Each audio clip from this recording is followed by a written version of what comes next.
Hello my dear students, welcome to the next module of SST. The topic for today is rights and duties.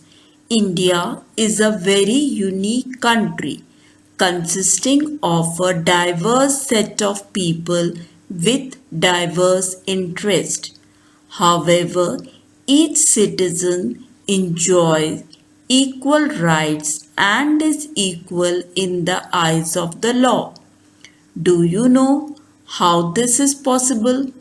Indians get their rights from the Constitution. Come, let's learn more about it. Our Constitution.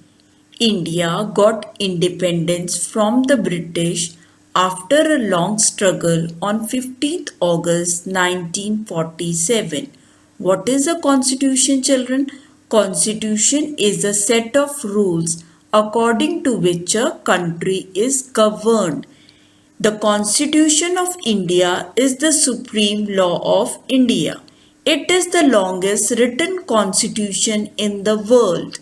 It came into effect on 26 January 1950 and India became a republic. In the picture you can see the Constitution of India. Guiding principles of our Constitution.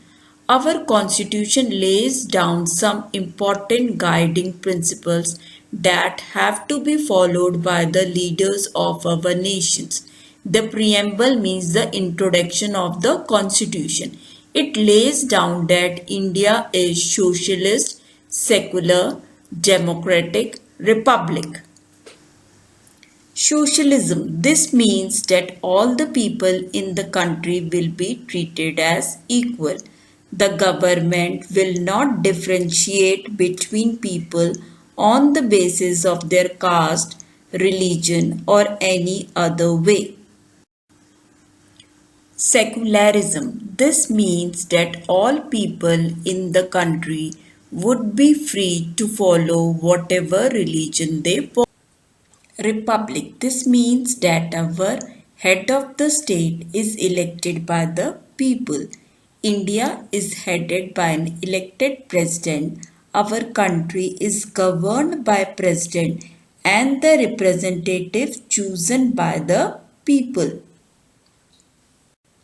Democratic. This means that all the people of the country will choose or elect leaders who would form the government. A kind of government where people vote to elect leaders who run the country is known as a democracy. The elected leaders can be removed from their post. I hope you have understood the meaning of democratic, socialist, secular, republic.